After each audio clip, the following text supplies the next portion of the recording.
My name's Toni Young. I'm the founder and executive director of Community Education Group.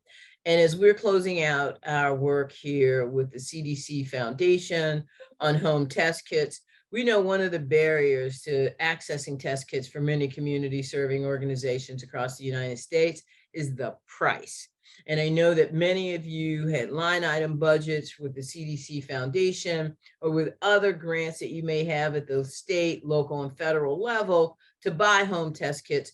But what I want to do is talk to you a bit about negotiating a price and how to do that, how not to do that, and to talk to some of the partners out there that may be able to help you access those kits in this kind of down period where you're no longer CDC Foundation funded, but maybe there's another way to go about it. So I also want to introduce my compadre here, Jen. So Jen, tell the people where you are, where you work, what you do, and how long you've been doing it. Sure. I'm Jen Hecht. I co-founded and direct Building Healthy Online Communities, BHOC for short. We are a consortium of public health organizations that work in partnership with dating apps, and we're really focused on incorporating sexual health resources in those dating apps. We, as a consortium, have been around about 10 years. I've been doing this work myself about 25. And happy to be here and joining you. We have created a program called Take Me Home and are now a part of a national scale up with CDC funding called Together Take Me Home. So that I think is why we're talking today. Sweet. And that's CDC, Centers for Disease Control and Prevention, not Correct. the CDC Foundation. So I want to make Thank sure you for that clarification. I want to make sure people understand that there is a distinction. The Centers for Disease Control and Prevention, in fact, has a foundation, and that's what CEG, Community Education Group, which is the place I actually work, to everybody's shock, surprise, and chagrin. That we have been funded through to support community serving organizations across the United States. Now, I mean, let's just get to the nitty and the gritty. One of the things that I think has been one of the biggest hurdles, in my opinion, around home test kits and the home test kit movement is a bit of what I want us to talk about here, right? One is just the recognition that home test kits are available and out there. But I think also that anyone can get one. You don't need a prescription for one, but also the costs are prohibitive. And I think that, if you go look on a pharmacy shelf at, any sort of retail pharmacy, I'm not going to name any because I don't want to get sued. But, those test kits can range from what I think, like I've seen them as cheap as 35, but as high as 55.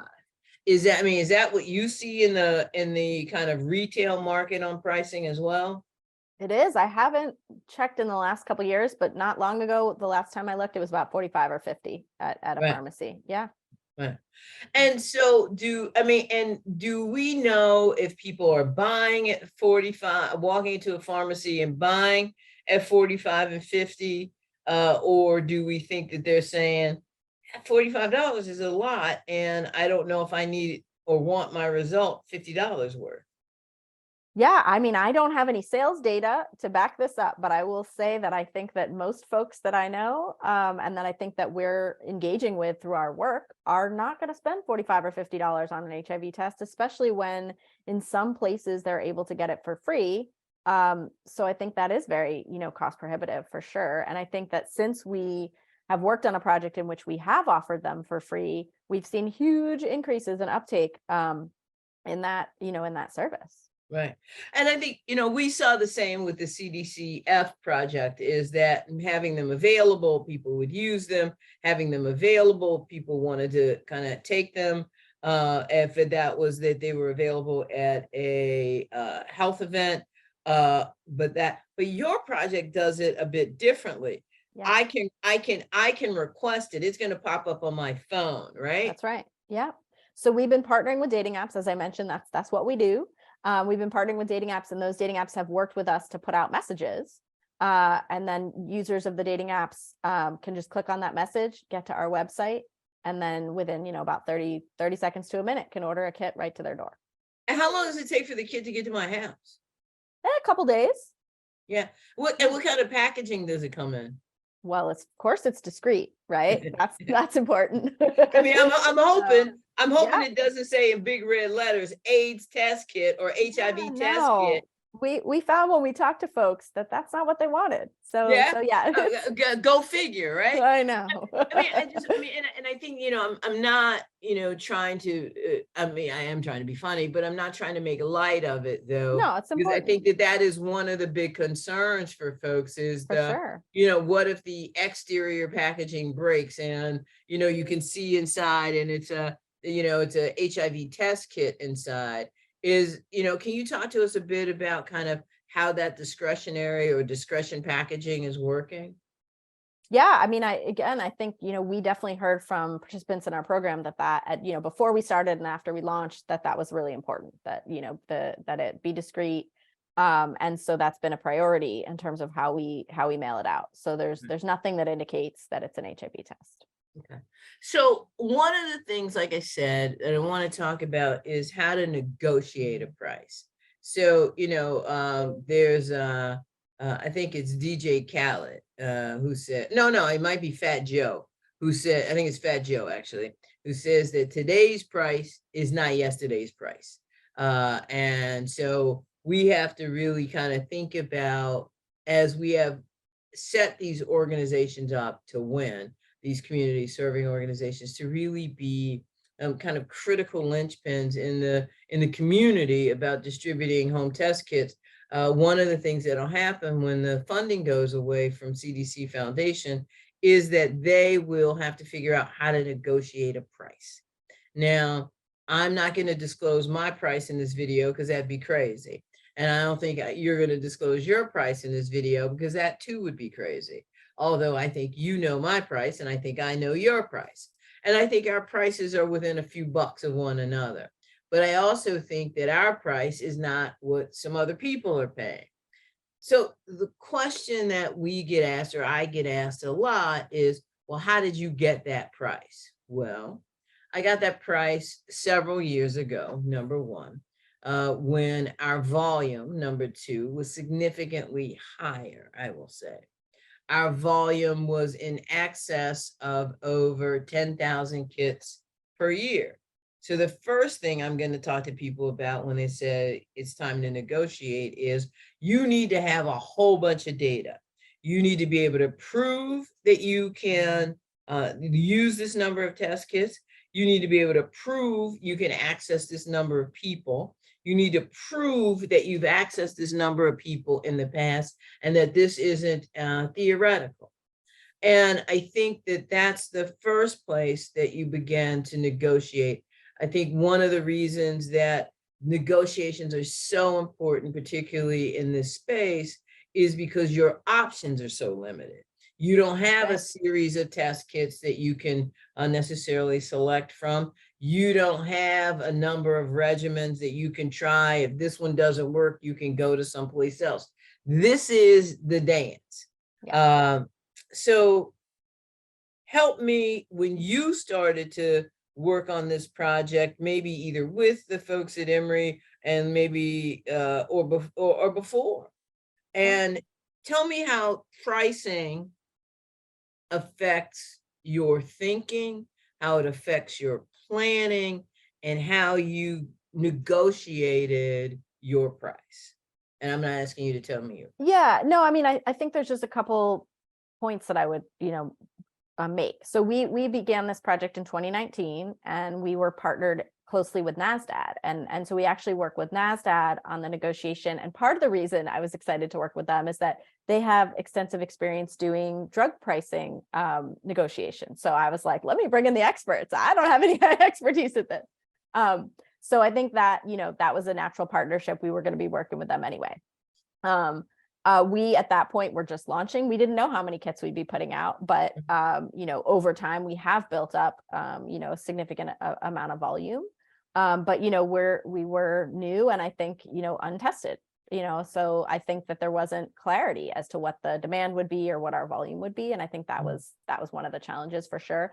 And as you mentioned, I think the number one challenge, for the sector on this is that there's no competition. There's only one, FDA approved at home HIV test right now. I do think that's going to be changing, in the next, year or two, but as it stands right now, that's where we are. And it doesn't give a lot of wiggle room, for negotiation. But of course, we're going to do whatever we can to try to get the best price we can, because actually for us, what we're doing is providing this service for health departments and, community-based and community serving organizations. Our goal is to bring that cost down as low as possible. We know these organizations and health departments always have limited budgets. We're a nonprofit ourselves. We're working the same way. We've been working in this field, for 25 years, in that same environment. We know budgets are tight. So we want to have the best deal we possibly can. And then we know that bringing that cost down as much as we can enables, because the goal is for it to be free to the participant or the user,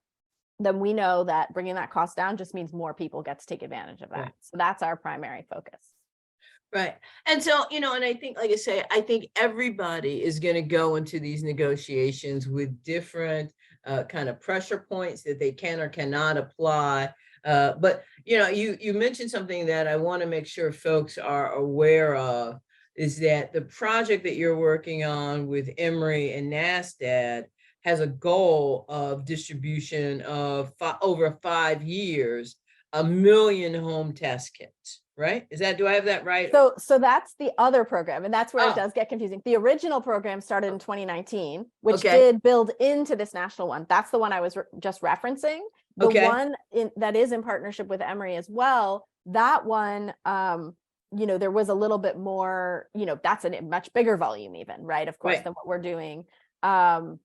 But yes, they then, had the opportunity. In that case, it was really Emory that was leading that negotiation, because they're the lead on that project. And, being able to come in and say, hey, we've got this award for, a 5-year project, that gives them some leverage. But again, I think they're going to handle that negotiation process as best they can as well, for the same reasons, Right. Yeah. So, when we began working with the 50, I think it's 52 in total, community serving organizations, one of the things that we ran up against initially, we've worked it out with them subsequently, is that we had, I think, 3 to 5 organizations that were buying from a third-party vendor. And they told us, no, we've gotten the best rate that's humanly possible. We know it because our third-party vendor has told us. And what do I mean by third-party vendor? What I mean by a third-party vendor is that there are many frontline organizations that will order from a company that provides them everything from test kits to Band-Aids to sometimes copier paper. And so it's an easy one shot, but what they do is that they add an upcharge. So they may tell you, yes, this is the best price on the open market, but it actually probably isn't, because once they add their service fees, their upcharges, and their other things, you're not maybe at retail, but you're cheaper than retail, so it looks good. So have you had any experience, and I don't want to name any companies because I really don't want to get sued, but have you had any experience or know about these third-party vendors? Not a whole lot of experience, because we've been kind of doing our own thing for a while here, but I did actually recently come across a quote for something through a third party that was quite a bit higher than I knew it to be, available for. So yeah, I think that proves your point very much. Right. So, one of the things that we want to do is to make sure that we are doing like what we used to say in the, the olden times of direct services, doing a warm handoff instead of a cold referral. And one of the things I really do want to do, and I know this is really all about pricing, but as I said earlier, today's price is not yesterday's price. Many of the organizations that we are working with get our price, and they know what that price is. I don't need them to be public about that price, but they know what that price is, and they get kits at that price. I would imagine your price is something similar to that. Is there a way in which, because, we can't go in and negotiate on behalf of 50 organizations, that would be great, but I don't think anybody's going to pay me to do that. But with these 50 organizations out there, is there a way for them to be able to keep the pricing or get near that pricing, or to work with you or to partner with you, given their limited budget, or what I'm going to call budget restrictions? Yeah. So how can these how can these groups work with either of these projects that you've got going now? Yeah, absolutely. So I think, as we were sort of referencing in that last video, there are two different ways they can work with us, right? So if they have no budget and they want to still support the folks that they're working with and that they've built these relationships with, they can work with us on our national project, which is together.takemehome.org, which that's the actual site where they would order a kit. But if they want to learn about it, they can reach out to me directly, right? And we would give them access to some, assets that they can then use for promoting. Don't get Right? don't get fancy on me now. You're gonna give them some assets they can I'm use. going to give them some. It sounds like a secret agent. You're gonna give them a secret agent. It really does. It's a terrible word. We're going to give them some digital files that they can use to promote, right? They can let their folks know about, and let their folks know about, that this free resource is available for free in their community. And we can hook them up with a code so they can be able to track that, right? If they have some limited budget and they want to work with us to purchase kits, that is what we're set up for. We're set up to participate and support as many different health departments or community-based organizations as are interested in supporting. All of that is part of this one large contract that we have negotiated. So they would be getting that like large bulk pricing that we've negotiated. Perfect. All right. So I think that the lessons here are, you can definitely go to OraSure directly and try to send them an email, and we can get you some information on some of the folks that you can talk to there. But again, I believe that this is certainly a game of numbers. And what do I mean by that? I think that if you're not going through, not just going through them, but if you're not deploying at least 10,000 kits a year, it's probably not something that's going to really move the needle for the corporation. I think the other thing to think about it is how it is that you add in money for test kits into your future budgets, whether that is in a material cost or in a supply line item or in some other mechanism that you can use to add on to a project, even if it's you add a line and offering home test kits, and you throw in 5K or 10K in for a nominal fee. Again, it gets you to have that volume of yours creep up, the volume that you're using to purchase later on for purchasing power with a group that may be making the home test kits. I think the final thing that I want to say about this is that it's projects like yours and the one that you're doing here, but also the one that you're doing with Emory. I think that when we can think about partnership and we can think about collaboration, that it's not always a dollars and cents exchange. What do I mean by that? It's not always that you give me a grant to go do something, but that you help me figure out how I still meet client need with your service while I'm building a different piece of my infrastructure, which is the data collection, which it sounds like both of your projects really could help organizations with. Absolutely. And we've seen with these organizations that they do need support. How do I track those data? How do I keep those data? But more importantly, how do I talk about those data? How do I report those data out? And I think being a part of some big project like this to say, if it's 1,000 kits, 50 kits, as a part of the big Emory BHOC project, I gave away 50 test kits. It's all about, what did you say? How do you use those material assets, right? So one of the things, again, that I want to do is always, Jen, the more we talk today, the more I feel like there's no way our paths didn't cross while I was living in the Bay Area. And so for some of my more conservative friends who know me now working in Appalachia, I'm like, yep, I lived in that city. I sure did. Is there something you'd like for those folks to know, but more also, don't leave here without folks knowing how to reach you, how to be able to access both of the programs that you're affiliated with, and how to make sure that they can access home test kits for their programs, friends, families, and others. Yeah, I mean, I think that first of all, again, Toni, thank you. It's been really enjoyable speaking with you, and I appreciate you inviting me to join you. I would say two things. One is this program that we built was really designed for health departments and for community service organizations. So it is, you don't have to start from scratch. I think building a program from scratch is a lot of work. Having done it now, I know what all the steps are. And I think we created something with a purpose so that we wouldn't have to have dozens and dozens of groups creating their own, right? We do have it set up so folks can do some degree of tailoring. And that's really important as well, because we know everyone has their own local communities, different needs. So we really try to set it up that way. And if I can, I'll try to share my screen again. Would that be a good idea? That'd be a great, right. That would be a great idea. And the other thing I want to add while Did you're it work? doing it, yeah, it worked perfectly. Okay.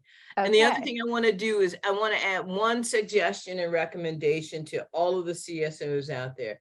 If you have not reached out to your local health department to figure out what home test kits, programs, resources they have available, please do. It's a phone call. If there's a community planning group in your area, contact them. They'll know the budget for the home test kit initiative and that sort of thing. So what I'm going to say to you is look at your partners at the local level, health departments, look at, state health departments. I would also just say to you, I think that also look in spaces that may not be what I would call traditional. Look at your harm reduction programs, look at line items for harm reduction programs. Can home test kits be one of those things that go out for programs that are syringe services programs? Can you partner there? Are there opportunities there? And so I think that the negotiation on price, which is what this is all about, is a game of volume. So where can you find partners that can help you access community members that will benefit from home test kits? Back to you, Jen. All right. Well, I think that really wraps it up in terms of thinking about, this is how you reach us. This is how you reach me. You can check out our website, bhocpartners.org, and you can email me directly, jenhecht@bhocpartners.org. And we'd be happy to hook you up, point you in the right direction, and, just let us know what you need. Perfect. And last but not least, I want to make sure that your project is really doing a lot of work around the dating apps and that kind of thing. Right. But you have a priority population overall that you're doing in some other projects, particularly looking at African-American women, cisgendered African-American women, but also looking at trans folk, and also looking at men who have sex with men. Right. Not that they're necessarily in those number 1, 2, 3 ranking, but that those 3 populations are really what you guys are being what I would call intentional about.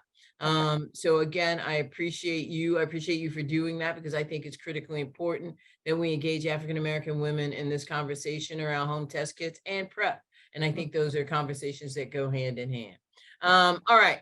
So that's it. That's enough for me. That's enough out of me. And Jen, again, thanks. And please, please, please, please, if you do nothing else for me for the rest of your life, please tell Dan I said hello. Will do. Thank you, Toni. Thank you. Have a good day. Have a good night, everybody. And thank you so much. Bye-bye.